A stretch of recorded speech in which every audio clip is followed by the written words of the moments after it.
is yet no information whether Putin and Kim Jong Un had reached a real agreement during their negotiations. However, the very fact that Russia is forced to ask for help from a country that regularly experiences massive famines due to crop failure has already damaged Putin's reputation. Even Putin's supporters have noted the weakening of the power. According to experts, the North Korean regime now looks more stable than the Kremlin's.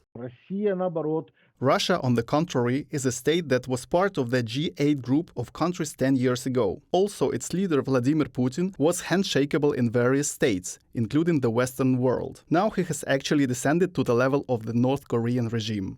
However, the threat of two dictatorships getting closer to nuclear weapons should not be underestimated. North Korean neighbors have reacted most sharply. Top representatives of Japan and South Korea said that Moscow was violating the UN Security Council resolutions doing business with Pyongyang, and they threatened North Korea with serious consequences.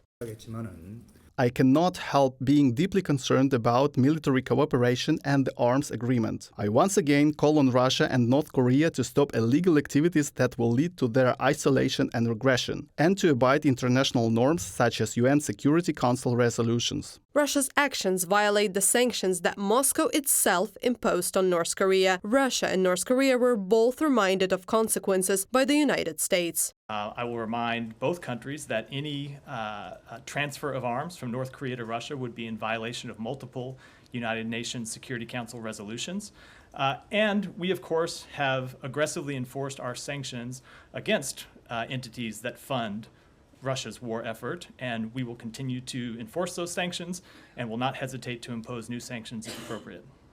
Now, Putin's administration is trying to reduce public attention to the meeting with North Korean leader, both inside Russia and internationally. Discontent is also growing among citizens who support the war against Ukraine because Moscow cannot cover its own armed needs. And according to analysts from the Institute of the Study of War, possible ammunition shipments from North Korea have drawn the attention of developed democracies to the topic of sanctions circumvention.